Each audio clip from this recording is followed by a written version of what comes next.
in Bahrain with missiles and drones.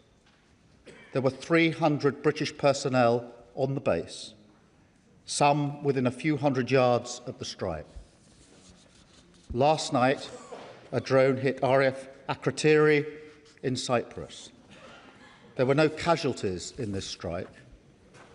Mr. Speaker, it is important for me to say that our bases in Cyprus are not being used by US bombers. The security of our friends and partners in Cyprus is of critical importance.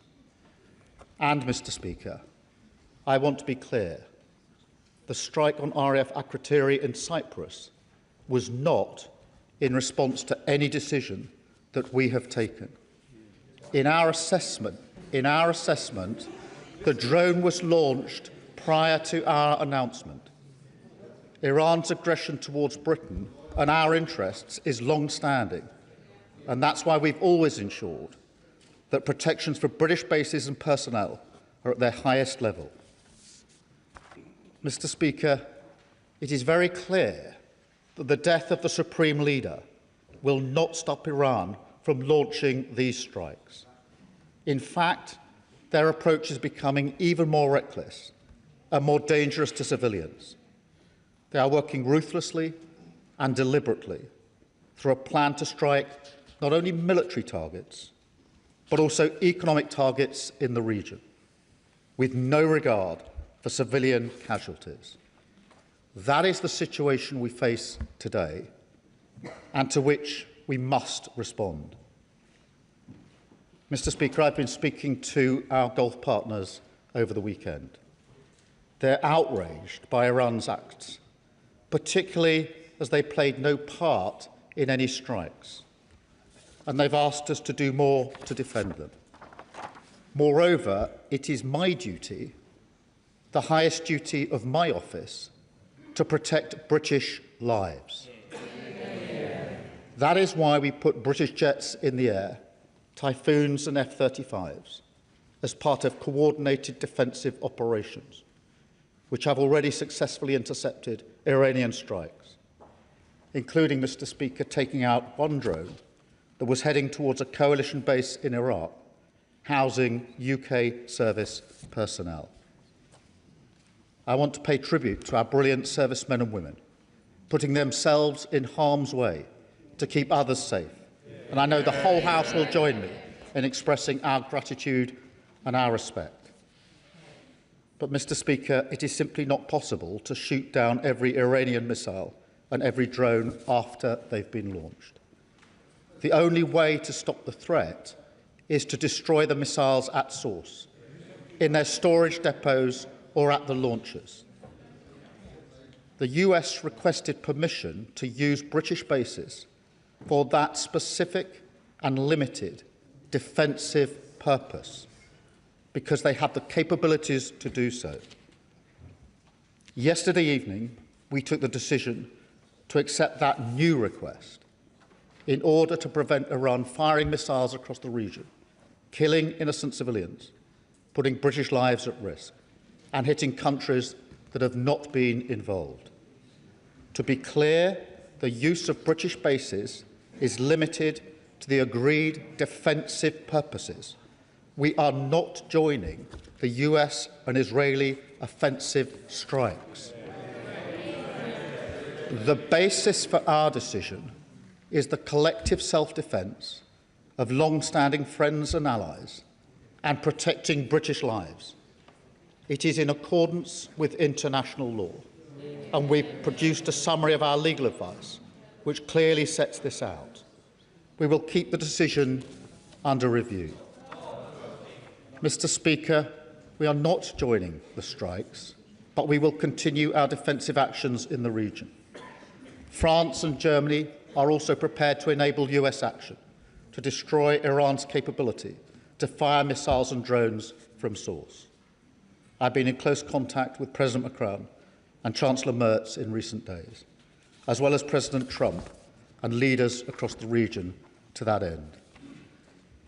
Mr. Speaker, be in no doubt, the regime in Iran is utterly abhorrent. In January, they murdered thousands of their own people, the full horror of which is still hidden from the world.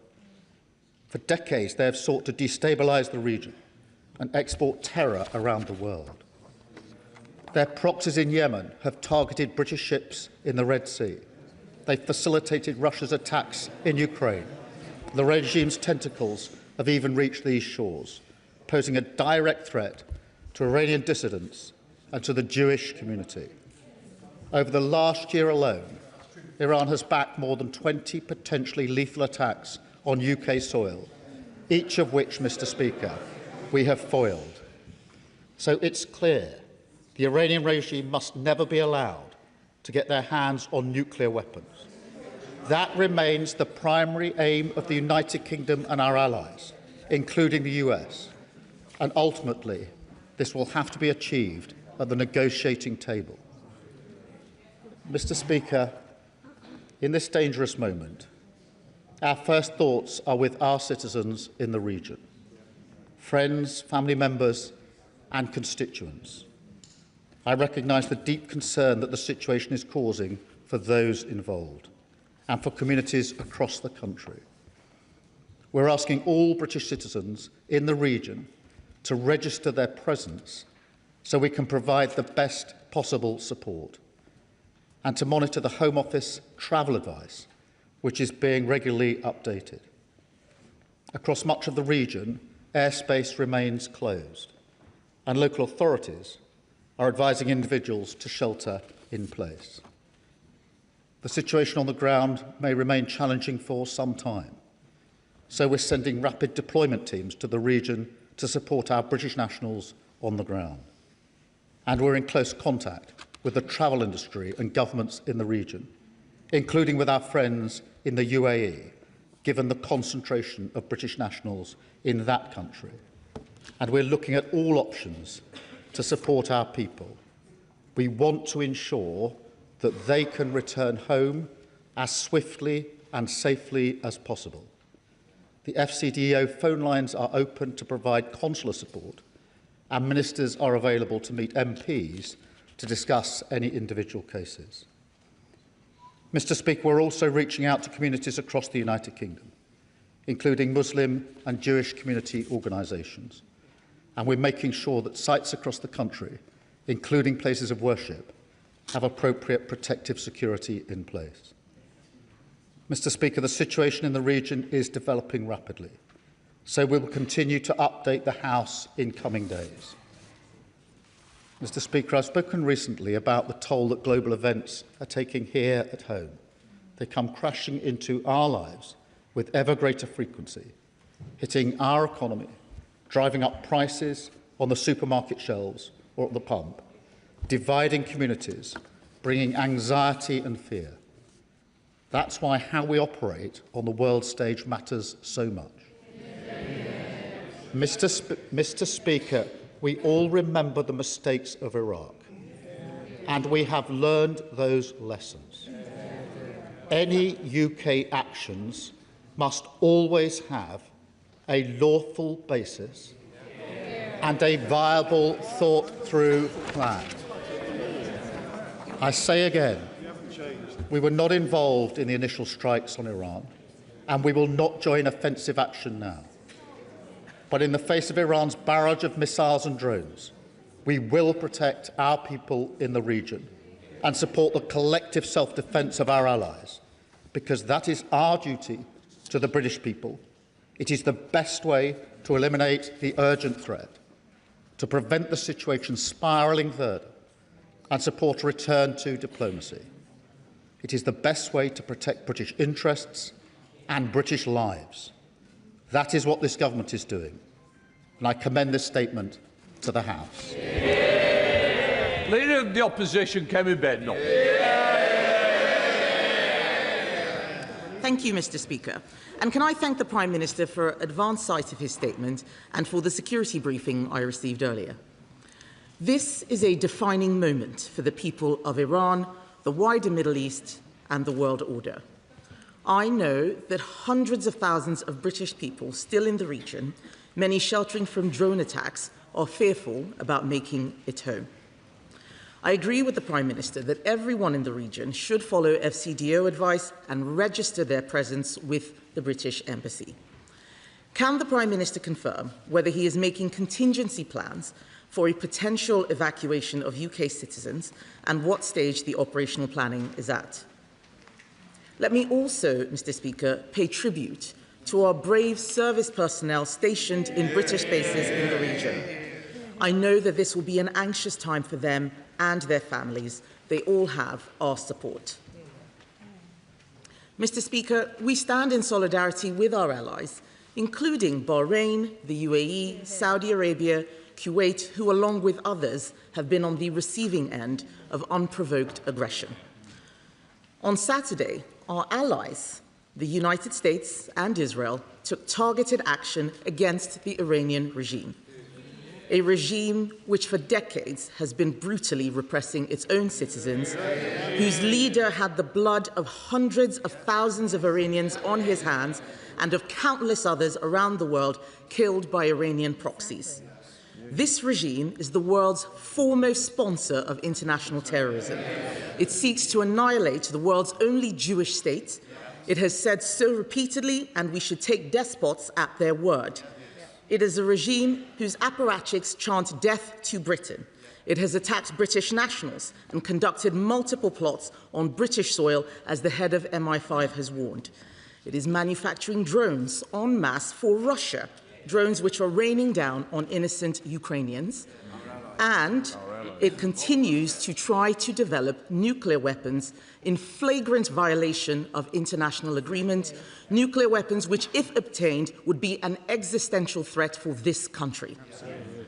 The outcome of Ayatollah Khamenei's death will, we hope, be a safer Middle East and a safer world, with the future of Iran back in the hands of the Iranian people. But that outcome is not yet guaranteed. On Saturday, our allies in Canada and Australia immediately backed the action taken by America against this despotic regime in Tehran. And I have made it very clear that the Conservative Party also stands behind America taking this necessary action against state-sponsored terror. But over the weekend, statements from the government and the Prime Minister provided no such clarity. It was only last night that the Prime Minister finally told us that the government would allow our allies the use of our own air bases, despite it being obvious that UK interests were under imminent threat. It took Iranian missiles hitting allies in the Gulf before he finally made a decision. And even after that, the Foreign Secretary said this morning that the government has put limits on the actions of our allies operating from our bases. Unbelievably, in his statement today, the Prime Minister still cannot say whether he backs the strikes or not. Today, the President of the United States has taken the extraordinary step of rebuking the Prime Minister publicly, saying he took far too long to grant access. We are told that this dither and delay is because of concerns over international law, but I am afraid that explanation simply does not hold. International law didn't prevent our allies from clearly and unequivocally stating whose side they were on. You don't need international law to say whose side you're on. It has not prevented British governments in the past from supporting strikes which we knew to be right. As the Shadow Attorney General has said, if the doctrines of international law are unable to restrain Iranian terrorism and mass murder, if they tie the hands of democracies while forcing us to stand and watch Iranian atrocities, international law will have failed. It will have become a fundamentally immoral system of law. Why is it that under this Prime Minister, international law always seems to be at odds with our national interest? Why is it that we are giving away? Why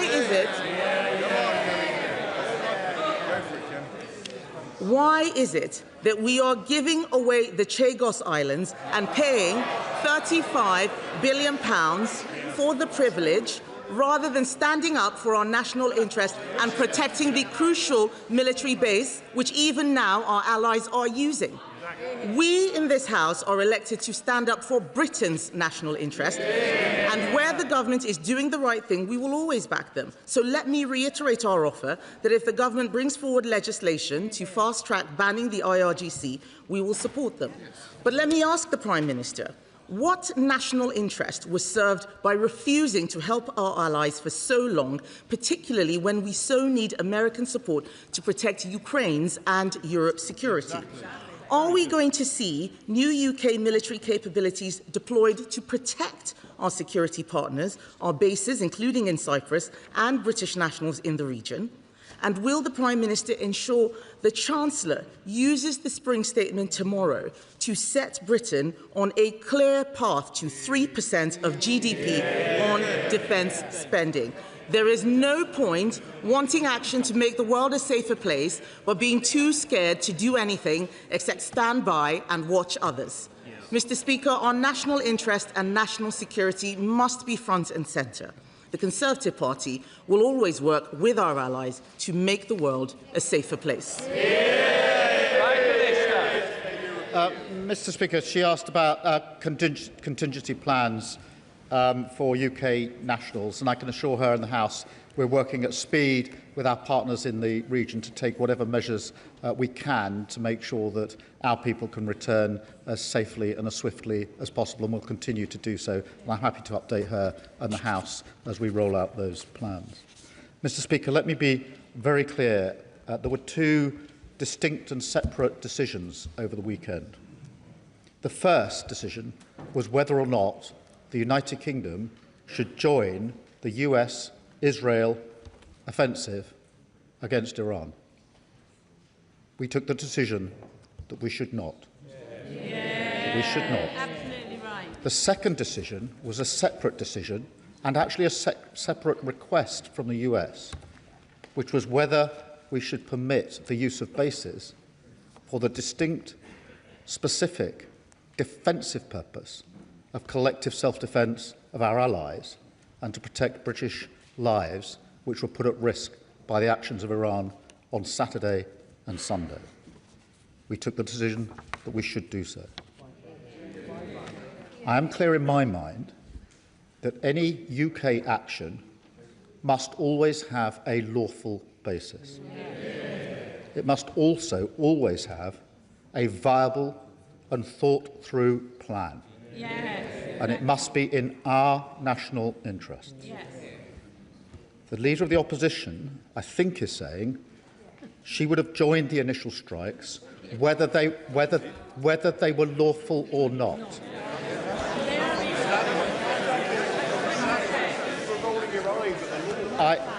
I noticed she didn't say the Shadow Attorney General said they would have been lawful, just that the law should be changed. And I think she said they would have joined the initial strikes without regard to whether they had a plan. She was very critical of us not joining sooner. Therefore, it's impossible to have that position without arguing that we should and we could have joined. I fundamentally disagree. Mr. Speaker, I will tell the House why. Where our military personnel take action, putting their lives at risk, it is our duty, my duty, to ensure they have a lawful basis. On Saturday, we deployed UK pilots into the sky in the region, and they've been working there ever since.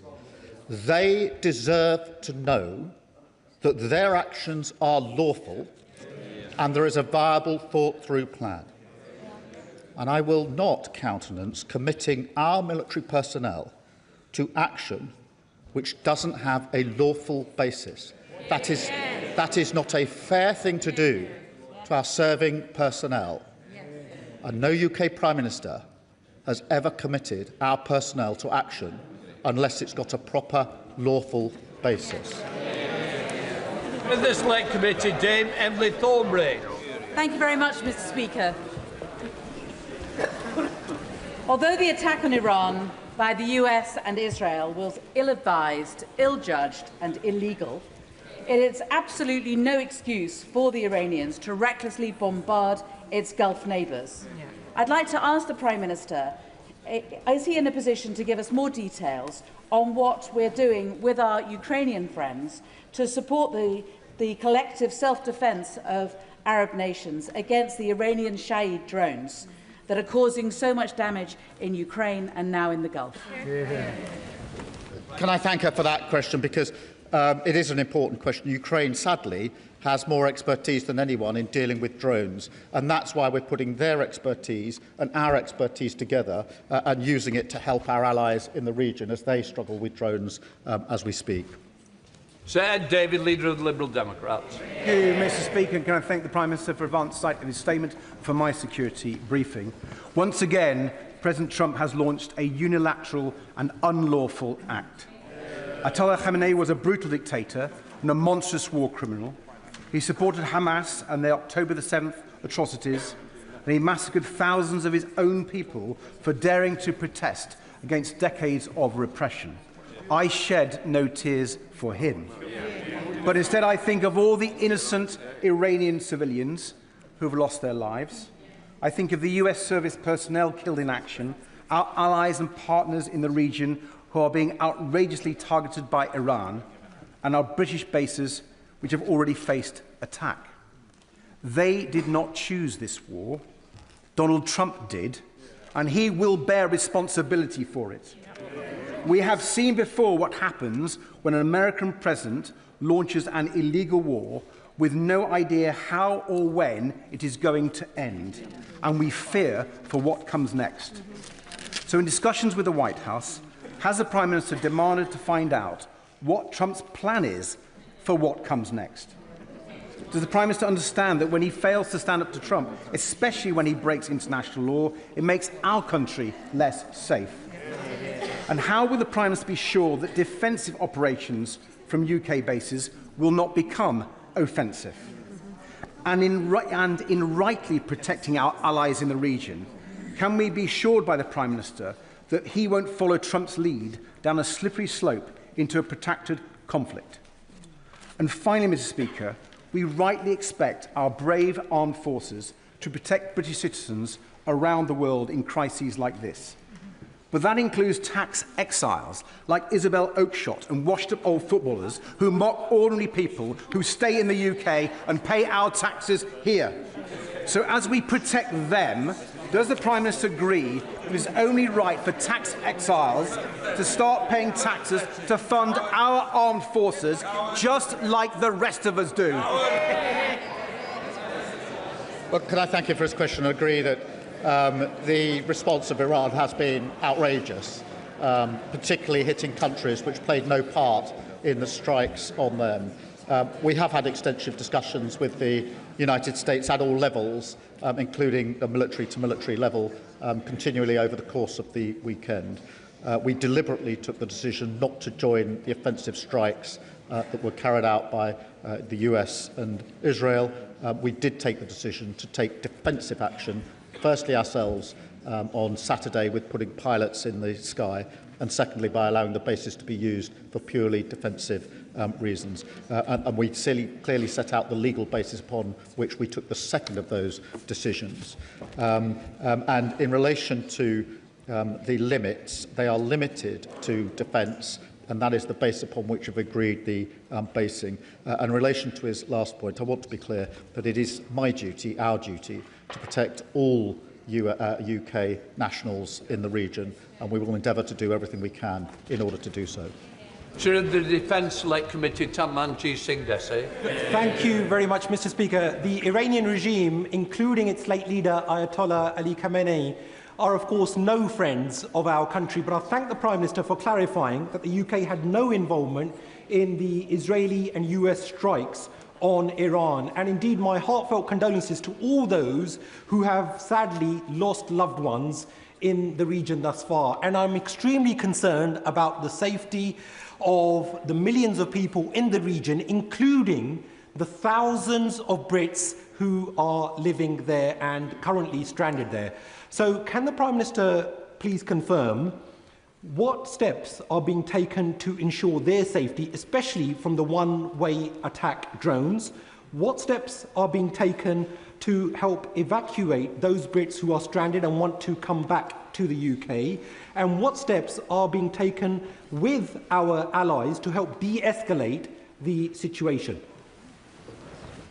In relation to the protection of our citizens, obviously we're still operating and we will continue operating defensively in the air in the region, taking out the missiles and the drones and the strikes, and we have permitted the US basing specifically for the purpose of taking out Iran's ability to launch the strikes in the first place, and the US has the capability to do that in particular.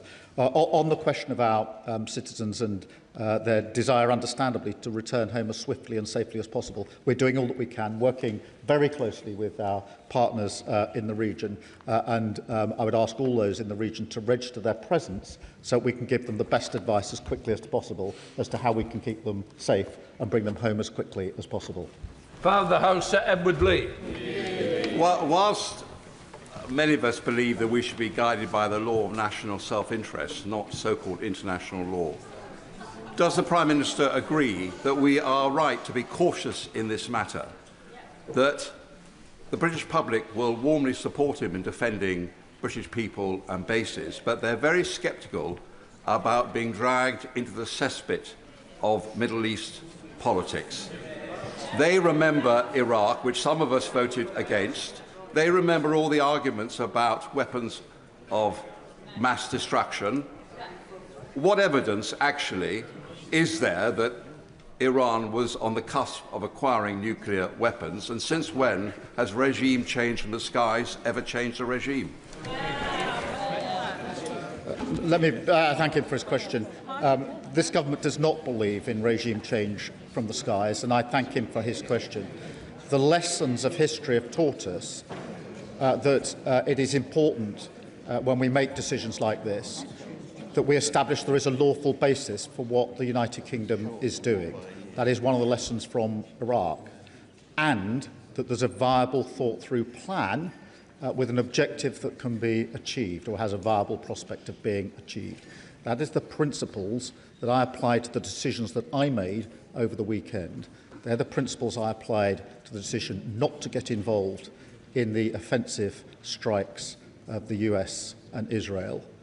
They're also the principles I applied separately to the separate decision and a separate request from the US to be able to take defensive action in order to hit the launchers for the missiles that are currently going into allies, countries in the region, and currently threatening our citizens and our service personnel. And I stand by both of those decisions. I repeat, I am not prepared to commit our military service people to action unless I am sure that what they're doing is lawful and has a viable basis. We can discuss what the law is on another occasion, but the law is what it is, and they deserve to know that their Prime Minister cares and pays attention to whether what I'm asking them to do is lawful, and I will always do that. Diane Abbott, Mother of the House. The Prime Minister will be aware that very many of our constituents remember the Iraq War, and they will have noted the similarities between this war and the Iraq War, both in the Middle East and both illegal. Of course, this regime, the current regime in Iran, is a horrible regime, violent, murderous, and a threat to international order. But does he accept that our constituents are not prepared to see this country dragged into another war, even in the nature of the Iraq War? Can I thank her and assure her that we do need and have learnt the lessons of Iraq, which is why I've been so clear there must be a lawful basis and a viable, thought-through plan. In relation to our nationals, I think everybody and all of our constituents would expect our government to take action to protect British nationals. We have 300 British nationals in the region. They are at risk. We've already seen strikes on hotels and airport hotels where our British nationals have been staying. We've had strikes near military bases within hundreds of yards of our personnel. It's our duty to take the action that we can take and will take to protect them. Sir Oliver Dowden. Thank you, Mr. Speaker. Given that the Prime Minister has outlined that the Iranians attacked a United Kingdom sovereign base at Akrotiri, why does that not form the basis for legal military action against the Iranians, not just hosting US forces on our bases, but taking direct action at source against the launch of such missiles, as we did in relation to the Iranian proxies, the Houthis, in previous conflicts that he supported?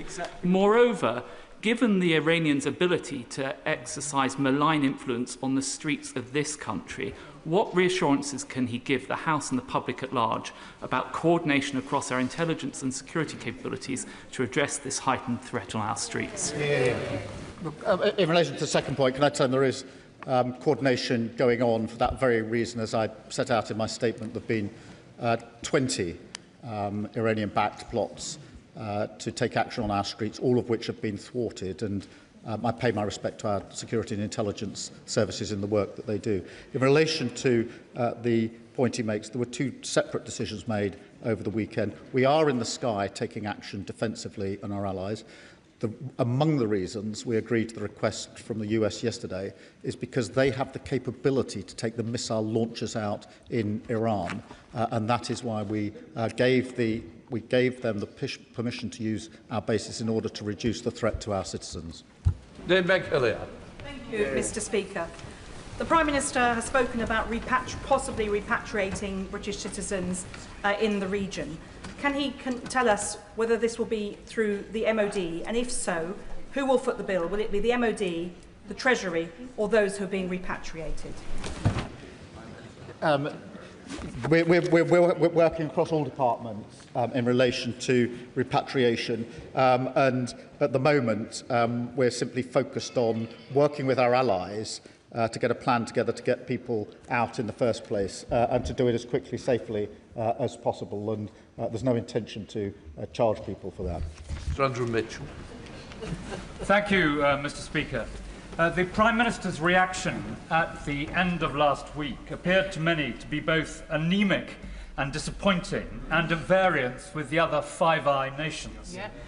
Will he read the analysis of the shadow attorney, the noble and learned KC Lord Wolfson, which shows not only that British active engagement and support is within international law, but that those who seek to use international law to constrain us in these circumstances have the effect of leaving tyrants and murderers in place to continue perpetrating their vile deeds with impunity? Excellent. Mr. Speaker, we obviously coordinate with our Five Eyes partners. We were dealing with a specific request to take action, and that was important that we applied the principles that actually have been applied by successive governments, which is to ask the question and get legal advice on the question: is there a lawful basis for what is proposed, and does it have a viable, thought-through plan? It's not a legal question. It's about exposing our military personnel to action that risks their lives, making sure that it is lawful before we ask them to do that. I think that is the duty of the Prime Ministers, and previous Prime Ministers have taken exactly the same approach. I will, of course, read the Shadow Attorney's advice, but I'm very clear in the advice that I received, and I will not commit our military personnel to unlawful action. That is not what they would expect and deserve. They are entitled to better than that. Donald. As others have mentioned, from Iraq to Afghanistan to Libya, I think many of us know the way this goes. And there are responsibilities on all of our shoulders. And the Prime Minister is right, there needs to be a plan. Has the US President shared with him or consulted with him on what the plan is? Because from our experience we know it's easy for politicians to start the war and fire the weapons. It's when the shooting ends, the nightmare begins. Yes, exactly. That's why we need clarity of our role as a country, an independent country, not necessarily swayed even by Donald Trump. And can I say to him, when he stood for the leadership of the Labour Party, he very clearly set out that there would be a vote in this House on any decision about military action. Can I ask him to assure us, so that we don't drift into this war as we have in the past, that there will be a vote in this House? Well, can I thank him? And he's right to urge caution. History teaches us that. And that is why it's important not only that there's a lawful basis, but there is a plan that is viable and thought through. And obviously, we've had discussions at all levels with the US in relation to that. In relation to the decision I took yesterday, I'm very clear what the lawful basis is and what the plan in relation to the protection of our nationals is. On the question he raises about a vote, that is, of course, a vote on offensive action, deploying our troops or military, and that is not this situation. Carmike. You will recall that in 2003, this House voted to support George Bush's war in Iraq, and that 10 years later then we voted against supporting Barack Obama's intervention in Syria. I believed and still believe that on both occasions we made the wrong decision, but it was of critical importance for the political and even the social cohesion of this country that these should be decisions made in this chamber. Mr. Speaker, the people of the United Kingdom will not support an intervention that does not have a clear objective and a clear plan for post-conflict period. Will the Prime Minister be guided by these principles, and will he ensure that this House is given its place in whatever is handed to us in the weeks and months to come? Well, of course, this House must hold accountability and debate on this issue. But just in relation to the vote, there is no convention for a vote in relation to defensive action, only offensive action. And nor could there be, realistically. Defensive action has to be taken at very swift notice. On Saturday morning, I had to take the decision to deploy our pilots to the sky in order to defend our UK nationals. There is no way we could have waited for a debate or vote in the House. Equally, last night I had to take a decision about the deployment and use of bases, and to do that when it was important to do it as a matter of some urgency. But I agree with him, there must be a full debate in the House, but actually the vote in the House is in relation to deployment of military personnel for offensive action, and that is something I have advocated. Abtisam Mohammed. Mr. Speaker, I have constituents and family in the region, all terrified about what may come next. The world is infinitely a more dangerous place today than it was last week. Trump and Netanyahu chose to throw away diplomacy and launch a direct attack on Iran, an attack which, as the Prime Minister has said, can never be justified under international law. Equally, Iran's indiscriminate attacks on airports and hotels across the Gulf are also flagrant violations of sovereignty and clear breaches of international law. Does the Prime Minister recognise that this regime change attempt, like so many others before it, will only result in years of instability and conflict in the region? And what assurances can the Prime Minister give that the UK's involvement will remain in defence and will not turn into full-scale military involvement as we saw in Iraq and Afghanistan and Libya? Can I thank her for her question and be absolutely clear about the basis upon which the request was acceded to yesterday? It was the collective self-defence of our allies and the protection of British nationals.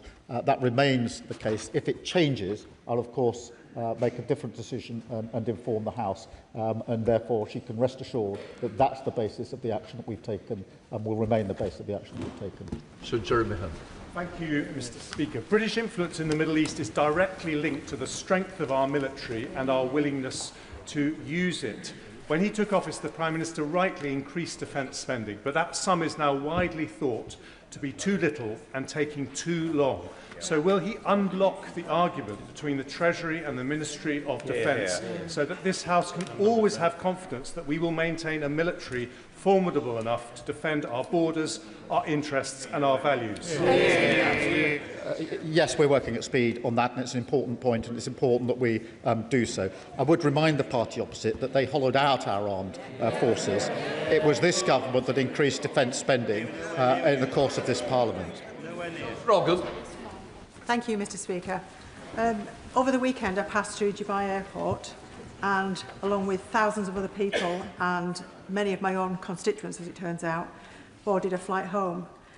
Shortly after leaving, we heard the news that this attack had happened. And my immediate thoughts went to the people that were still in the airport, that were then grounded and stuck there, not knowing where to turn or what was going to happen.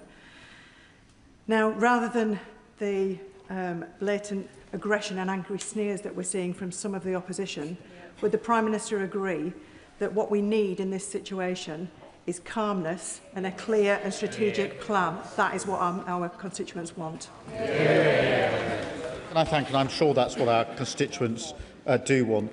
Can I also say how concerned I think we all are across the House at the attacks on hotels and airports in particular. These are hotels that British nationals and others are using, and airports, of course, that civilians are using. This is the extent of the strikes by Iran and the reckless disregard for civilian life that comes with the targets they're working through. Sir Olney. The people of Iran have suffered decades of atrocities under the rule of an oppressive regime. However, as we've seen from Iraq and from Libya, the removal of an evil head of state without a future plan for governance can lead to countries becoming failed states. So while I welcome the Prime Minister's reluctance to involve the UK in another protracted war in the Middle East, I remain unclear on the government's vision for the region. I'd like to ask the Prime Minister, does he want regime change? Have his officials contacted the leading opposition figures, such as Reza Pahlavi, to arrange such contingency plans? Or does he wish to negotiate a diplomatic solution with the current regime? Mr Speaker, the immediate plan is obviously to take the necessary measures to protect our nationals. And look, no, I don't think anybody mourns the death of the Supreme Leader. I firmly believe that ultimately the only way forward is a negotiated outcome. Whatever the conflict going on, in the end it will have to end in a negotiated outcome. And that has been the consistent position of both parties for a considerable period of time. Polly Billington. We have rightly been focused on defending and protecting British citizens in the region. Can the Prime Minister confirm, though, that he believes that the future of the Iranian government is a matter for the Iranian people and no one else? And can we, as soon as possible, focus our diplomatic efforts on de-escalation and peace, including identifying allies in a coalition of the willing to bring this to an end? Can I strongly agree with her that the future for Iran is for the Iranian people, and we must absolutely establish that as a founding principle, and that it is our duty to de-escalate in the region and globally. And of course, it's really important that we're acting with our allies, and that's why I was talking to both the Germans and the French over the course of the weekend on a number of occasions. Thank you, Mr Speaker. For those of us who were ready to go into Iraq just over 20 years ago, the comparisons between this and that vote are absolutely zero. The reality is nobody is talking about ground troops, nobody is talking about a land invasion. What we're talking about here is striking those targets that are targeting our friends and allies. Now, in the last few hours, we know of over 500 rockets that have struck the United Arab Emirates, and no doubt many have struck bases around the area. Will he be deploying Dauntless and Duncan out to the Gulf right now? They're both at a state of readiness, and I'm sure the Defence Secretary could give that order this afternoon. And perhaps most importantly, what conversations has his honourable friend, the Foreign Secretary, had with colleagues in the region? Because we talk about solution in conversation with others. But frankly, at the moment, it looks like there will be conversation with nobody, because these events will be happening without us having any part in them.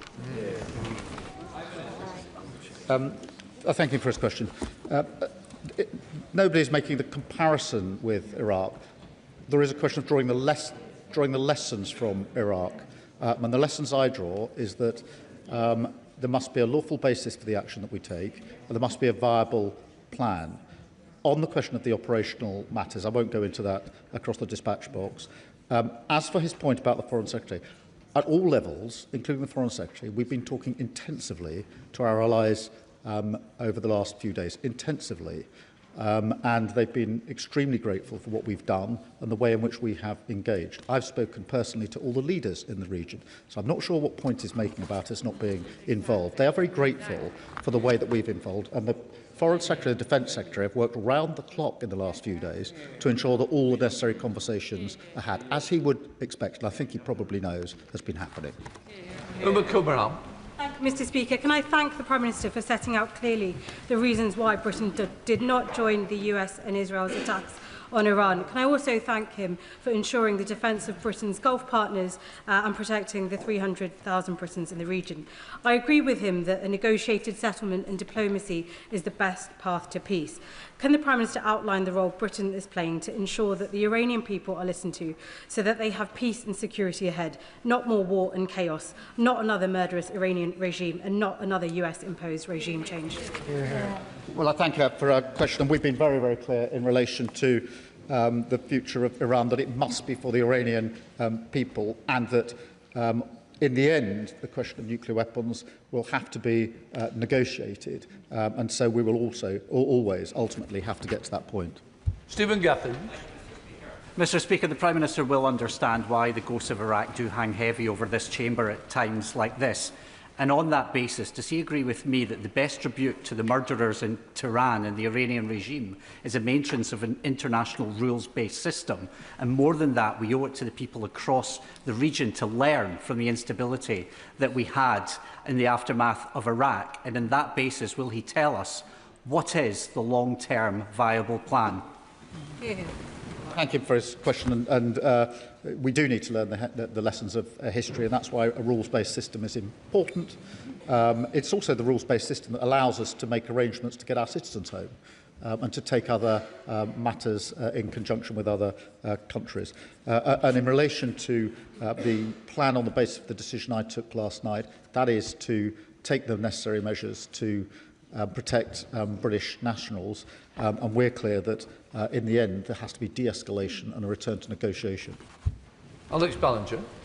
Mr. Speaker, and can I thank the PM for his restraint in this operation so far and not heeding the calls from the Leader of the Opposition to get us embroiled in the reckless US and Israeli strikes on Iran. I still remember interventions in the region, colleagues not returning from Afghanistan, friends who were shot down and tortured over Iraq, and the massive destruction that we've seen to civilians. So will the Prime Minister commit to limiting UK personnel to defensive operations to protect our citizens and our allies and not get us further embroiled in this unwise and dangerous war? Yes, I can, and I can absolutely assure him and the House that there will always be a lawful basis for any actions that we take, and there must be a viable plan for it. Rebecca Smith. Speaker, over the weekend I heard from families in my constituency whose loved ones, also my constituents, are amongst the 300 service personnel in Bahrain who are within metres of the Iranian missile strike. Now, given we have known about the US force build-up in the region for some time, why did the activity to decommission HMS Lancaster in Bahrain continue? And I trust this is not an operational question. Will the works be paused and service personnel withdrawn until the threat status has been downgraded? Well, I thank her for her question. In relation to her constituents, can I ask her, if they haven't already done so, to ask them to register their presence as quickly as possible so that we can give them the necessary advice, because this is about how we get people coming out in the coming days. There are obviously wider questions in the region, but it is very important that we take the necessary measures in the coming days. Imran Hussain. Thank you, Mr. Speaker. Afghanistan, Iraq, Libya, Syria, Yemen, and now this illegal war on Iran. The reality is, time and time again, we are dragged into conflicts that are illegal, make the region less stable, and result in devastation and the deaths of hundreds of thousands of innocent men, women and children. Have we not learnt the lessons from the past? So will the Prime Minister make it clear from that dispatch box, firstly, Britain is not Trump's poodle, and never again will we be a launch pad for illegal and endless wars that have no plan and no end? And will he make it clear that any final decision will be made by this House? Can I thank him for his question and give him and the House my assurance that I will always act in the British national interest. That's the basis of the two decisions I took this weekend. Mr Speaker, will the Prime Minister confirm the exact limits of defensive operations and guarantee that these limits won't change? And will the UK withdraw consent to use our base if there are proof that they are being used to carry out offensive missions by the US? The basis is collective lawful defence in relation to our allies. The purpose is to take out the ability of Iran to carry out the strikes that are currently being carried out across the region and threatening British nationals, and the actions from our bases will of course be monitored, as she would expect. Thank you, Mr Speaker. Firstly, can I associate myself with the comments of the Prime Minister in giving thanks to our brave armed forces who are serving right now. I have constituents in South Derbyshire, and I'm sure we all do across the country, who look at their TV screens and at their social media and see some world leaders who appear reckless, both internationally and domestically, overseeing what looks like state-sponsored murder of people in their own country. So can I thank him for his cool head in this engagement, and can I please implore him to continue exactly as he is, taking all the evidence into account and making decisions that are within the law and putting the interests of our British citizens, both in the countries that are under attack and in the region and at home, first and foremost. Can I thank her for a question? I've set out the principles on which I've taken the decisions that I've taken this weekend. We keep uppermost in our mind the protection of our citizens and nationals who are in the region. There's 300,000 of them. They are at risk, and it's very important that we do everything we can to keep them safe and secure. Richard Tice. Thank you, Mr Speaker. The truth is this dreadful Iranian regime has been a permanent threat to British interests, British citizens, both domestically and abroad, attacking us, they're spreading their extremist ideology. And surely the Prime Minister understands that actually the United States and Israel has done the West a huge, huge favour in degrading the military capability of this terrible regime. And does he not understand that after 10 years of negotiation that have failed, actually the West was left with no alternative? And does he understand also that actually, in refusing to support the US, he has humiliated us on the international stage? Can I agree with him that the regime is abhorrent for all the reasons that I've already set out? But I think he's saying that because of that, it is perfectly right for a British Prime Minister to deploy and take action which would not be lawful. I simply and fundamentally disagree. I think it's a very important principle when we're talking about our personnel that we ensure that what we're asking them to do, and they're being asked to put their lives at risk, that we ensure that it is lawful. I believe in that fundamentally. I'm surprised if he doesn't. In his statement, the Prime Minister mentioned the drone attack on RAF Akrotiri and the UK support for the security of friends and partners in Cyprus.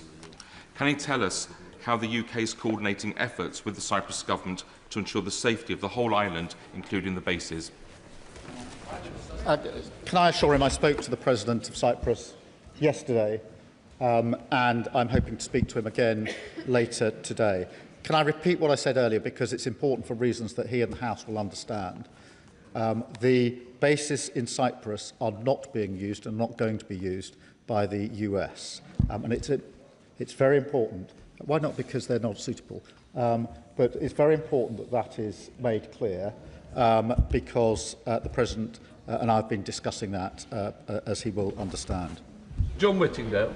Thank you, Mr Speaker. On Saturday, Prime Minister Carney said, "Canada supports the United States acting to prevent Iran from obtaining a nuclear weapon and to prevent its regime from threatening international peace and security." Why was our Prime Minister not able to make the same statement? Was Prime Minister Carney wrong? Look, I'm not trying to pick divisions between our allies on this. I was presented with a different scenario, which is whether we should accede to 2 requests in relation to action to be taken. That is different, and that requires careful consideration of both the lawful basis and the viable plan. That is the basis on which I took the 2 decisions that fell to me. Different decisions fall to other Prime Ministers. Tony Vaughan. Mr Speaker, I thank the Prime Minister for his careful response to this issue and his ongoing commitment to the international rule of law. My constituents' parents, Lindsay and Craig Foreman, are currently serving an appalling and unjustified 10-year sentence of imprisonment in Evin prison in Tehran. Other governments have given detailed instructions to their nationals as to what to do if Evin's prison gates were to open and order breaks down. So first of all, will the Prime Minister confirm that a plan covering that situation will be communicated to them to ensure their safety? And secondly, has the government impressed upon the US and Israel the importance of not targeting Evin prison as Israel did last year, given that the lives of 2 British citizens are at stake?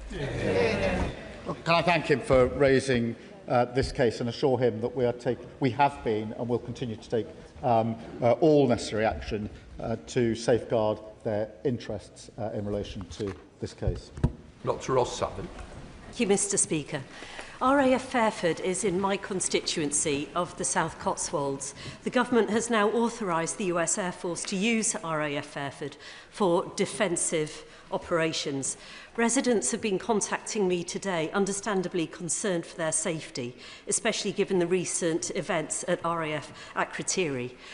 Given that the Prime Minister has pledged to prioritise the safety of UK citizens, what assurance can he offer specifically to the people of Fairford that their safety and security will be fully protected now that UK air bases may be used in operations targeting Iran?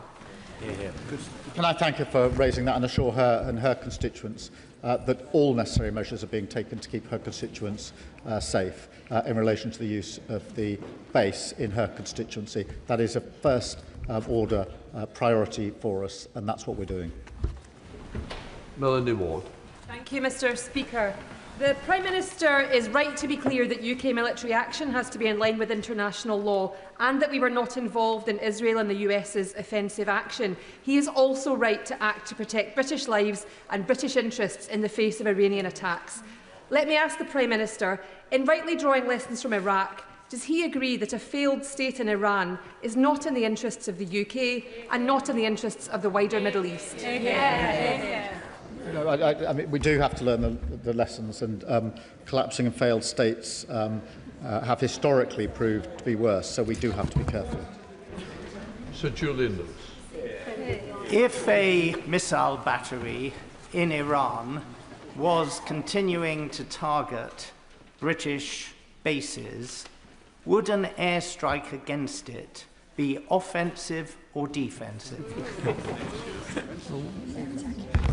Mr Speaker, I think I've made clear the base of this. The second decision, we have authorised the US to use our bases in order to take out the ability of Iran to make those strikes. That is legal because it's a collective self-defence. Sir Zan Joseph. Mr Speaker, Iran's reckless attacks have fuelled further regional instability, putting British peoples at risk, along with our allies across the region. The attacks have naturally caused concern about what they mean for our own national security due to the rising oil prices, the cost of living. Does the Prime Minister agree with me that the UK continue to act decisively in our own national interest, including how these conflicts can impact every household in our country? Can I thank him for that question? We're very concerned about the wider impact, and that's why it's important that we continue to argue for de-escalation and a return ultimately to negotiation. Dr Elicha. Thank you, Mr Speaker. My party and I stand with all the brave Iranians who condemn the vile regime in Iran. We also condemn the deeply irresponsible and illegal attack by the US and Israel on Iran, launched in the middle of nuclear negotiations led by Trump, a clearly unstable loose cannon, and Netanyahu, a war criminal. The UK must stand unequivocally against this reckless action. So will the Prime Minister publish the legal advice he received on the initial American and Israeli strikes, not just the more recent advice on the defensive posture? And will he commit to a vote in this House on any UK involvement in this war? We are not at war, and we are not getting involved in offensive action that the US and Israel are taking. We've published a summary of the legal advice in relation to the decision that we took last night. That is in accordance with practice. It is not practice to publish legal advice or summaries in relation to defensive action. Liam Byrne. Thank you, Mr. Speaker. I think the diffidence that we've heard towards international law this afternoon is as unwise as perhaps it is unsurprising. But just for the sake of clarity for the House this afternoon, can the Prime Minister confirm what would have needed to be true for it to be legal for him to have joined the offensive strikes last week? Because surely that would have required an imminent threat to our national security, which was simply not present when the decision to strike was taken. Well, Mr. Speaker, I resist setting out the full international law test, but it is clear what the test is. I think that's not disputed, and so far as I know, nobody is challenging the Attorney General's advice that was the summary of which has been published for all to see. I don't think anybody's saying that's the wrong advice. But I will look at the Shadow Attorney General's advice. I will be surprised if he advises that it would have been unequivocally lawful to have joined the initial action. But if the Leader of the Opposition will give me that advice, I will carefully consider it. Sir Ian Duncan-Smith. Speaker, may I take the Prime Minister back to his earlier position, where I think his own side does not quite realise what he has said. The Prime Minister said his reason originally for not allowing Fairford, for example, or even Diego Garcia to be used, was that would constitute for him a breach of international law because it would be us condoning an offensive operation. However, he's changed his position on this because of attacks on allies and on a UK base. And that means now that he is authorising the Americans to act in defence by taking out those kind of missiles that would attack us. Surely that now means that the UK armed forces, in this case the Royal Air Force, could now be used by the government in no breach of international law in a defensive action to take out those missiles as well. There are two separate considerations, obviously. The first is the decision to whether to join the US and Israel in the first place, and the second was the decision we took last night. We started taking defensive action on Saturday by deploying our pilots to the skies in the region. So we'd already taken that action. We added to that defensive action last night by permitting the US to use our bases to strike at the capability of Iran to issue the strikes in the first place. David Taylor. Thank you, Mr. Speaker. It has been heartening to see the scenes of jubilations from Iranians, from Syrians, and from British Iranians in this country at the death of the evil Ayatollah. They hope it will enable them ultimately to finally gain their freedom from this horrific regime. As the situation evolves, could I ask the Prime Minister to please keep them in his mind's eye and engage and meet with some of the Iranian activists that reside in the UK? And in addition, can I ask that if it does look as if the regime is going to fall, officials can think about the ways in which we can support the Iranian people to rebuild their institutions, their infrastructure, provide aid, just as we are currently doing in Syria. Can I thank him? We must be absolutely clear that the future of Iran is for the Iranian people who've been brutally repressed for a very, very long time, including the terrible actions that were taken in January of this year. Richard Ford. Mr. Speaker, in his statement, the Prime Minister explained his disagreement with the US President about UK participation in the initial strikes, and I commend that decision. When the UK refused to participate in US interventions in Vietnam and Grenada, Harold Wilson and Margaret Thatcher kept their disagreements private, but that's difficult to do with Trump. But crucially, over Vietnam and Grenada, the UK stayed out. Can the Prime Minister assure the House that in the case of Iran, the UK isn't going to get dragged into this war on the basis of collective self-defence in support of allies in the Gulf? Well, I hope I've set out my position clearly and the reasons behind my decision. That is the basis upon which we made the decision last night. We'll keep it under review, and if it changes, I'll come back to the House. Yasmin Qureshi. Thank you, Mr. Speaker. We've heard this language before. Military intervention dressed up as necessity or out of humanitarian concern. Libya, Iraq, and the list goes on. All of those led to devastating consequences of people who lived there, hundreds and thousands dead, infrastructures destroyed, countries and regions destabilized, and a creation of a refugee crisis. And I hope that all of those who are chomping for this war will welcome the extra refugees that will be coming onto our shores in light of these particular consequences. Article 51 of the UN does not allow for regime change. And I'm so grateful for our Prime Minister for not going and joining in this illegal war by US and Israel.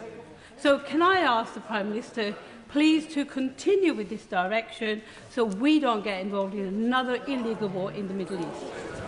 I can assure her and the House I'll apply the same principles of whether there's a lawful basis and a viable case to the decisions that we take. Shelley Shelbrook. Thank you, Mr. Speaker. I'm sure I welcome the Prime Minister's comments about working with religious communities, trying to ensure safety. But I was appalled, but I'm afraid not shocked, I'm sure the Prime Minister was as well, to see once again the Deputy Leader of the Green Party at the weekend protesting in support of the Ayatollah. And I'm afraid that the Green Party has become a magnet for all of the people that he, quite rightly, kicked out of the Labour Party. And the hatred and the fear that runs through Leeds now, being whipped up at times by Councillor Mothin, is a disgrace. And West Yorkshire Police have begged Leeds City Council at times to have a named person to hire spaces which Leeds City Council run. And they wouldn't do that. And the reason the police wanted that because they can hold somebody responsibly. My Jewish community, Prime Minister, are terrified at going into Leeds at the weekend. So may I ask the Prime Minister, may I ask the Prime Minister, will he ensure that he works closely with all policing authorities to ensure that my Jewish community and other communities can be safe? Well, can I thank him for his question? And I think we're all shocked by the actions of the Deputy Leader of the Green Party, perhaps not surprised given their recent turn of direction. And it is important that all of us set our face against anti-Semitism. And I have to say the argument that the Green Party makes that now is the time to get out of NATO and negotiate with Putin over our nuclear weapons is contrary to the British national interest. Chian Moore. Thank you, Madam Deputy Speaker. There are direct flights from Newcastle to Dubai and many Geordies in the region, including in the armed forces. So I want to thank the Prime Minister for the steps he is taking to support and protect them, and particularly to acting within international law. Iran is a murderous, despotic state which has frequently threatened and does threaten UK security. But the sight of bombs raining down across the Gulf will not make my constituents feel more secure, especially when the impact on democracy and human rights in the region, and indeed the Iranian regime itself, is, to put it mildly, unclear. So what steps is the Prime Minister taking to bring this conflict, to help bring this conflict to an end and restore some semblance of security in the region? Can I thank you for raising the concerns of her constituents, and I do understand just how worried they will be, as will all of our constituents who are in the area. That is why it's important that we take measures in the region, as we are doing, to try and take the missiles out of the air, and that is the reason we've given permission to the US to use the basis for the limited and specific purposes that I've set out. Jeremy Corbyn. Thank you, Madam Deputy Speaker. Last Friday, the talks in Geneva were apparently making good progress, and there was hope there was going to be some kind of agreement between the United States and Iran. 12 hours later, President Trump ordered attacks on Iran, the first victims of which were a group of school children attending school in the morning. They in no way can be held responsible for anything in Iran, human rights abuses or anything else. In his statement, it's unclear to me under what circumstances US forces will be allowed to use RAF bases. Can they use bases in this country to attack Iran? Can they use RAF Akrotiri for that? And are we, this country, sharing information with the US to further their war aims against Iran? Or could we not instead adopt a stance of trying to bring about an immediate ceasefire in order to prevent further dreadful loss of life across every country in the whole region, and the danger of this escalating into a semi-global conflict? The uses of the basis for collective self-defence of our allies and to protect British nationals, something I'm sure he would agree with, and specifically to take out the ability of Iran to launch the strikes that are currently going into allied countries and putting our nationals at risk. Can I be clear that we are not using Cyprus for this purpose? Alex Baker.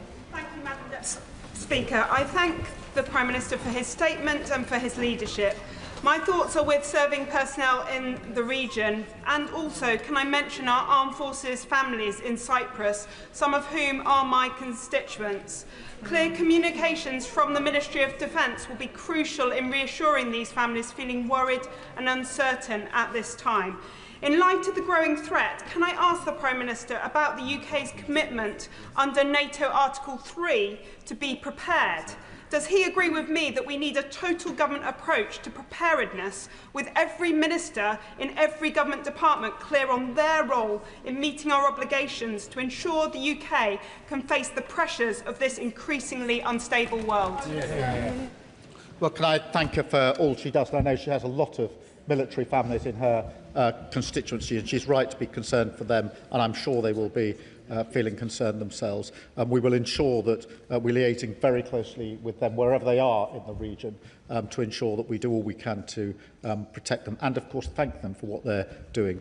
On the wider point she makes, it is important that the whole of government is committed to defence and security of the United Kingdom. Dr Andrew Murison.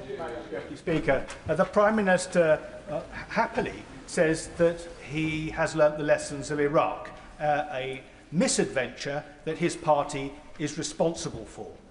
Would he agree with me that the lesson of Iraq is you do not use lethal force unless there's good evidence that you should do so, and in particular that there is a threat to the interest of this country, which there was not?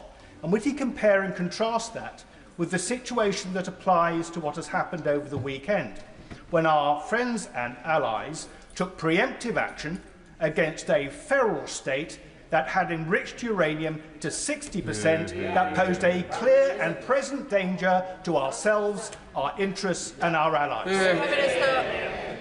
Well, I thank him for his question, and it is important that we all learn the lessons of Iraq, and there needs to be a lawful basis for action if it's taken, and there needs to be a viable case. John Grady. And I refer the House to the Register of Interests and the fact that I'm chair of the Qatar APPG. I thank the Prime Minister for his emphasis on compliance with the law. May I ask the Prime Minister, what discussions has the government held with the government of Qatar and other regional allies about cooperation to ensure the safety, security and support to British nationals, and what joint measures have been agreed to assist British nationals in the region? Prime Minister. Can I assure them that I've spoken to all of the leaders across the region in person on the telephone in the course of this weekend and the Foreign Secretary and Defence Secretary and others have been liaising very, very closely to ensure we can take the best, swiftest and most effective action to protect our nationals. Mike Martin. Thank you, Madam Deputy Speaker. Clearly the Iranian regime is abhorrent and no one would mourn its passing, but as someone who fought in Afghanistan, I'd like to thank the Prime Minister for saying that we need a viable, thought-through plan. Clearly the US doesn't have this plan. President Trump over the weekend said that they were planning on handing Iran over to some people, but then they killed them by mistake. So one of my concerns is the 440 kilograms of 60% enriched uranium in Iran. If the regime is wiped out, the country falls into chaos, what is the plan for the uranium? Prime Minister. Well, I thank him for his question, and he points out the reasons why I've proceeded on the basis there must be a lawful case for what is done and a viable plan. I think the immediate vision import for us is to ensure that we do what we can to protect our citizens and de-escalate the situation so that we can get to a negotiated outcome. Debbie Abrahams. Thank you, Madam Deputy Speaker, and I thank the Prime Minister for his statement and his reassurance as well about the principles for involving the United Kingdom in any military action. It is so important that we're clear that the rule of law on this side of the House must stand by, as well as having a viable plan. Has my right honourable friend been able to have any discussions with the Arab states and also Turkey in terms of how we might build that plan for de-escalation as quickly as possible? Prime Minister. Can I thank her for a question and assure her that we've been having discussions all weekend with counterparts in the region to that end, which is how do we rise to the challenge that is currently before us, what action can we take to protect our nationals and our allies across the region, and how do we de-escalate? Lincoln Job. Thank you, Madam Deputy Speaker. Can I thank the Prime Minister for his statement? And I agreed with parts of it. I agreed when he said that it's an abhorrent regime. I agreed when he said that British civilians, British service personnel and British sovereign bases have been attacked. And I also agreed with him when he said that you can't shoot all the drones out of the air, you have to attack them at source. But his statement very cleverly then implied two things. His statement implied that we didn't have, in international law, every justification for offensive action against Iran, and he also implied that only the Americans had the capability to do these offensive operations. So would he like to just very clearly, bearing in mind the world's listening, state very clearly that he understands that he would be justified on the basis that we've been attacked in launching offensive operations against our attackers, and secondly, that we have the capability to do so? Prime Minister. I clearly set out the two decisions that I made over the course of the weekend, including the decision on Saturday to start taking defensive action with our pilots in the region, and the decision last night to permit the US to use our bases in order to, for collective self-defence, in order to take out the ability of Iran to launch the strikes in the first place. Andrew Lewin. Thank you, Madam Deputy Speaker. Can I put on record my admiration for the skill and the bravery of our armed forces? We owe them a debt of gratitude now more than ever as they see action. The Prime Minister was absolutely right to say we must learn the lessons from Iraq and all the other conflicts where there has not been a viable end plan. Given that, can he reassure me that the decision to allow the United States to launch operations from our bases will be kept under constant review so that the UK's presence in this conflict remains a defensive one?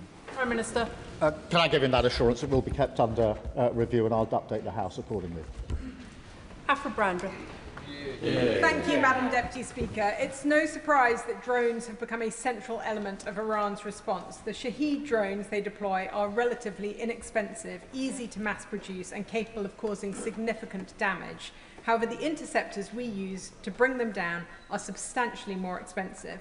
Given the rate at which Iran is deploying these drones against UK assets and our partners, and the scale at which they can be manufactured, this cost imbalance is a growing concern. What steps is the Ministry of Defence taking to develop effective but more cost-efficient countermeasures to address these challenges? And will he now look again at bringing forward the timescale for increasing our defence spending? Prime Minister. She raised an important point, and obviously we're working at pace in order to deal with the drones, and also working with our Ukrainian colleagues who've been facing this for 4 years, and we've been working with them on that. And that's why we are working with them to protect or help to protect allies who are under attack in the region. Naz Shah. Overnight, my constituents have lost the benefit only promised to them last week of savings on energy prices with the attacks on refineries across Saudi Arabia and Qatar. Oil prices have surged and soared, and gas prices to Europe have surged by 52% upwards just in the last few hours. The longer this carries on, it risks escalation, and across the Middle East and closer to home, this impacts on the day-to-day lives of the British people through increased energy costs. Can I ask the Prime Minister, firstly, what assessment has the government made on the risk of energy prices to a British household, and what efforts he's making to make sure we can de-escalate sooner rather than later? Minister. Well, she's right to highlight the impact on the day-to-day lives of our constituents, and we're carefully monitoring that, as you would expect, and we're doing all that we can with our allies to de-escalate the situation. Ian Room. Thank you, Madam Deputy Speaker. As a veteran myself, I agree with the Prime Minister that the safety of our armed forces and British citizens should come first with any decision made in the future. Given a rapidly evolving situation, with the will the Ministry of Defence now expedite the promised defence investment plan so our industry can get on and make the capabilities that this country needs? Prime Minister. Yes, we're getting on with that as quickly as we can. Barry Gardner. We should all welcome the end of the Iranian regime if it is the end of the regime.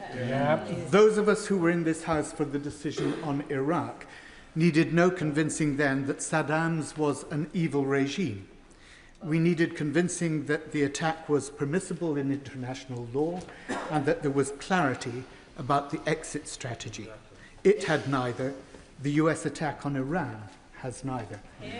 But the Prime Minister's broadcast justification of the use of our bases spoke of enabling a defensive strike. Words have meaning. A defensive strike is a contradiction in terms. The usual phrase is a preemptive strike, and in any language, a preemptive strike is an attack. Minister.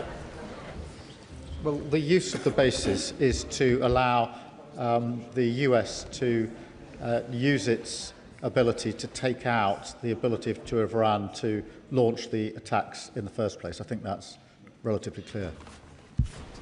David Mundell. Thank you, Madam Deputy Speaker. The Houthis in Yemen have declared their support for Iran, but so far have taken no preemptive action. Given that the UK has previously been willing to take action against the Houthis, if they do become involved, would we be willing to do so again? Prime Minister. Well, I won't get into hypotheticals, but I will reassure him that both when the last government was in and we were in opposition, we supported that action, as was the case when we were in government and they were in opposition. So he can see what the consistent practice is there. Richard Baker. Thank you, Madam Deputy Speaker. The brutality of the Iranian regime is unquestionable, but does the Prime Minister agree with many of our constituents still in the region? Many people will be deeply concerned at the indication from the United States today that it will increase its airstrikes on Iran. Can he assure us he will redouble his efforts to take forward the strategy he has rightly set out today of de-escalation and action which is in accordance with international law? Prime Minister. Well, can I acknowledge the concern of his constituents, as many of our constituents will be concerned. That is why it's our duty to take measures to protect them first and foremost and to de-escalate the situation. Andrew Rossendale. Thank you, Madam Deputy Speaker. The Prime Minister, I hope, agrees that current events show how vital military infrastructure is in the Middle Eastern region of the world. Yet, at the very moment when Diego Garcia is relied upon as a critical asset, the Prime Minister proposes to transfer sovereignty to Mauritius and lease the airbase back for our use. So, does he not realise what a catastrophic policy this is? And will he abandon this misguided plan and ensure that those islands remain under British sovereignty? Prime Minister. the deal secures the islands so that they can be used for the important purposes that they are used for. It's vital that we got the deal, otherwise we'd not be able to carry out the operations in the same way. Ali. Thank you, Madam Deputy Speaker. This conflict has already cost lives, with civilians caught in the crossfire and hundreds of thousands of UK nationals stranded in the region. If it continues for the weeks ahead, it is only going to make it more difficult to evacuate our nationals. It will cause a humanitarian catastrophe and damage to the world economy. Can the Prime Minister say more about what he will do in the coming days to work with our EU allies and allies in the Middle East to try and bring an end to this conflict and return to diplomatic negotiations to secure peace and security and the protection of civilian lives? Prime Minister. Can I reassure her that we're talking to our allies in the region and to allies in Europe and France and Germany in particular over the course of the weekend to be clear about the principles we're applying and to ensure that we're doing everything we can to de-escalate the situation. Jerome Mayhew. Seeking some clarity from the Prime Minister. Given his initial refusal of permission for the use of bases by the US, is it the view of His Majesty's government that the initial strikes by Israel and the United States were illegal?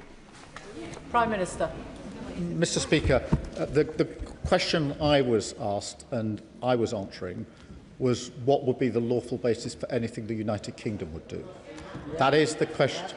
That is the question I considered over the weekend, and that's what guided me in the two decisions I had to make about the United Kingdom. James Nation.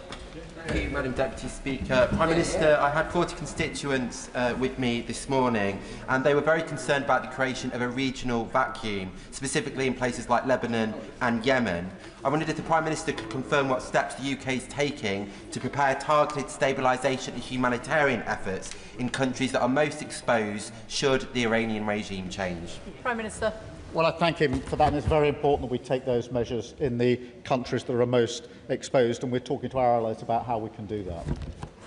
Tim Farron. Madam Deputy Speaker, I had the opportunity to visit the West Bank in Israel a couple of weeks ago, where these actions were being anticipated and largely with some dread. The great sense I got from talking to both groups of people was this sense of deep national trauma, and in no small part caused by the action of Iranian-backed terrorists. But what does the Prime Minister know about the ultimate intentions of either the Israeli or American governments here? What is their exit strategy? What are their objectives? There can be no probability of a regime change that comes from all this. So how does this make the lives of the Iranian people any better and the lives of the wider Middle East any more secure? Can I thank him for raising the West Bank, which is a cause of great concern, only intensified by the actions of recent days, and I'm not surprised that it's caused deep concern in the West Bank, and tell him that so far as the UK is concerned, I've clearly set out what our strategy is and the basis for the actions that we are taking. Bill Esterson. Deputy Speaker, the Energy Security Select Committee has heard multiple sets of evidence about the risk of our dependence on fossil fuels because of the volatility of prices.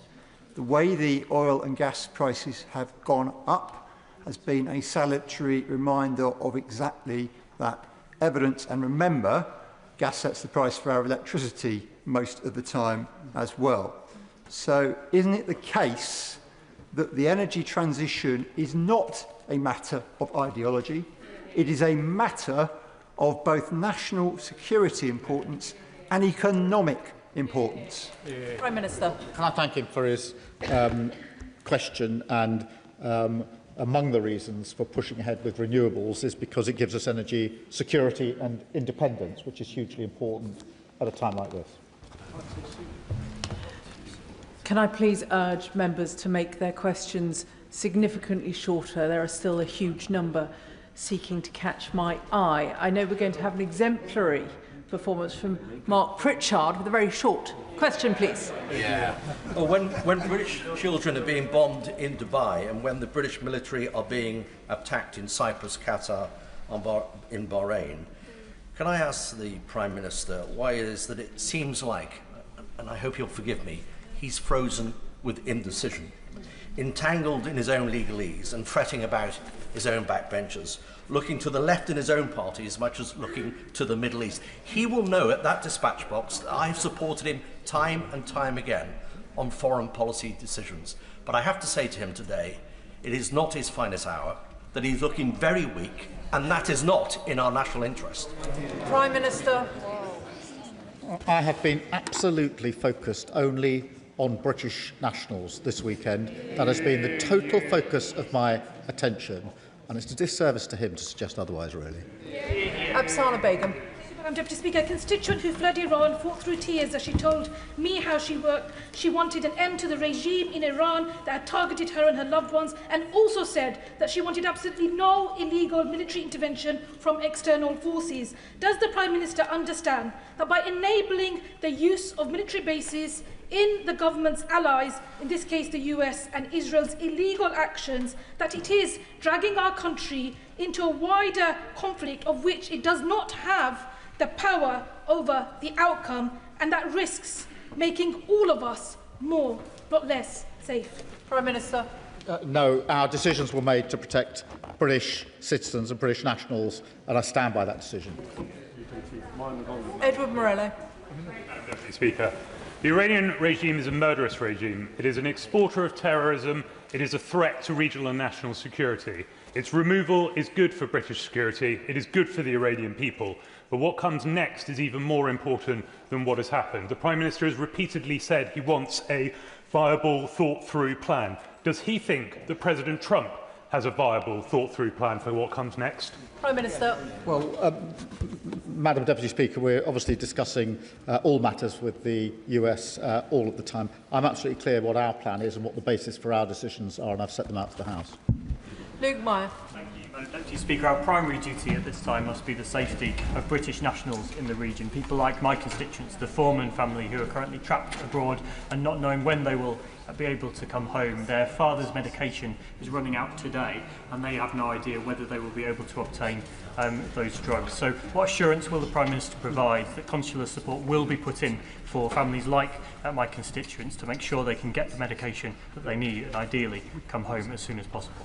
Prime Minister. Can I assure him that we're taking every step we can to ensure they have the support that they need, including steps over the course of this weekend? Greg Stafford. Thank you, Madam Deputy Speaker. Can I associate myself with the comments from the Prime Minister about our service personnel in Bahrain and in Akrotiri, which I had the pleasure of visiting in the summer?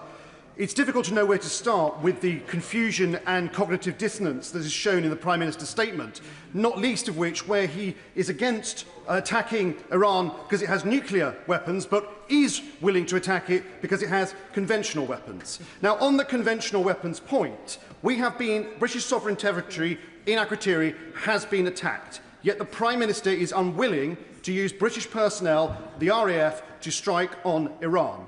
What would it take for Iran or any other state actor to do to this country for him to act? Prime Minister. We're using British personnel to defend Cyprus at the very moment.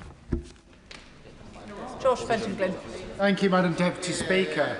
No one should shed a tear for the Iranian leadership.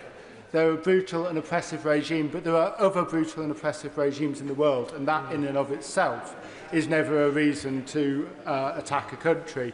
So can the Prime Minister please assure me that any involvement of British troops or assets in this conflict will be purely defensive? Prime Minister. Madam Deputy Speaker, I've set out the principles on which I will act. I thank him for his question.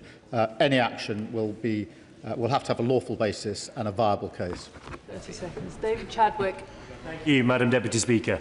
As long as the Iranian regime exists, it will continue to pose a direct threat to our security and to stability across the region. Yet Cabinet Office figures show that non-ODA integrated security fund spending for the Middle East is set to fall by a third in the coming years.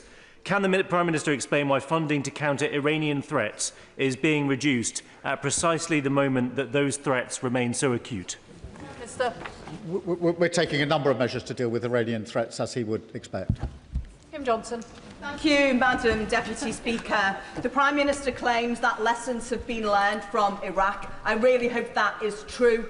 Netanyahu and Trump instigated an illegal act of aggression, putting thousands of people's lives at risk, including UK nationals and the military. So does the Prime Minister agree with me that diplomacy and de-escalation is needed, and for not bringing Britain into a reckless and catastrophic war? And can you provide some details about this viable, thought-through plan in terms of repatriating our nationals? Prime Minister. Can I assure her I'll continue to apply the principles I've set out and work to de-escalate across the region? Craig Smith. Thank you, Madam Deputy Speaker. The Iranian regime ignored the JCPOA, which completely failed. The Iranian regime's terror activities have reached these shores.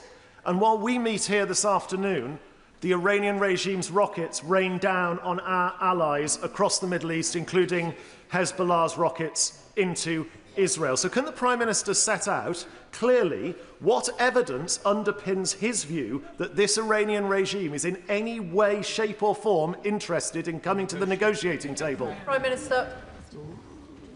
My point is simply that in the end and ultimately there will have to be a negotiated outcome when it comes to nuclear weapons. But at what point that happens is obviously unclear, particularly after the last few days. But that is why it's been the consistent policy of both our parties for years that this should be a negotiated outcome. It was his party's policy until Friday of last week. Rupa Huck. Thank you, Madam Deputy Speaker. Door knocking in Ealing yesterday, a student whose parents fled Iran in 1979 told me how overjoyed they are to get rid of this despotic, tyrannical regime. Yet the methods, a girls' school was hit, 150 kids, after we appear to have normalised the bombing of schools, hospitals, refugee camps, universities by one of the two instigators of this action in Gaza, surely risk undermining the rules-based order. What does the PM see as the end game of this war, and how will he stop Operation Fury turning into Operation Futility? Prime Minister. Well, I've clearly set out the basis for the decisions that I've taken and my view that we should all do all we can to de-escalate the situation. Shawkat Adam. Thank you, Madam Deputy Speaker. I'd like to thank the Prime Minister for his measured statement and restraint. However, with Israel's and USA's illegal action over the weekend, taking out admittedly a very repressive and brutal regime leader, has left the region and the world in turmoil. And this is creating real fear, Prime Minister, especially for our children. In fact, my 14-year-old asked me over the weekend, Dad, are we all going to be okay? So as a father himself, can I ask what assurance he can give to my son, to all the children in this country and in the Middle East, that he will do everything in his power to prevent the outbreak of potentially World War III, which Donald Trump and Netanyahu are driving us towards? Prime Minister. The protection and security of British nationals is my foremost duty, and I take it very seriously. That's why I took the decisions that I did over the weekend and will continue to do so. Andrew Pakes. Madam Deputy Speaker, like many people in my constituency, I said prayers over the weekend watching the events unfold. It's clear the region's in a perilous state and we need a de-escalation, follow the rule of law and get peace back on the table. But can I ask the Prime Minister about a related question in the region? He will know that many in this House were passionate about ensuring a ceasefire in Gaza and ensuring aid and humanity got in. We know over the weekend that there has been a closure in the West Bank and Gaza. So can I ask the Prime Minister what reassurance he can give us that whilst we look towards Iran, we don't lose sight of the humanitarian need we have in Gaza and the West Bank? Can I thank him for raising this? And the ceasefire in Gaza is welcome but fragile. And not enough aid was getting in, even under the circumstances before this weekend, and we were working with others to ensure that we can alleviate the situation as quickly as possible. Sarah Bull. Thank you, Madam Deputy Speaker. Even if our military personnel are not free offences space, the additional air policing that the RAF are being committed to across the Middle East means that they're now having to do double the work with no extra resources. So can I ask the Prime Minister, what additional resources are they giving to the RAF now to protect our service personnel in this? Prime Minister. This is the government that's increased defence spending, and I can assure her that our service personnel are working very hard as we speak to keep us safe and to protect the region, and we thank them for doing that. Clive Efford. Thank you, Madam Deputy Speaker. Can I commend my right honourable friend for his resolute stand? It can't have been easy to stand up to the President and not get dragged into this war that has no apparent end plan. We made that mistake in 2003 and the result was disastrous. Now, the President of the United States has made it clear that he wants to see regime change.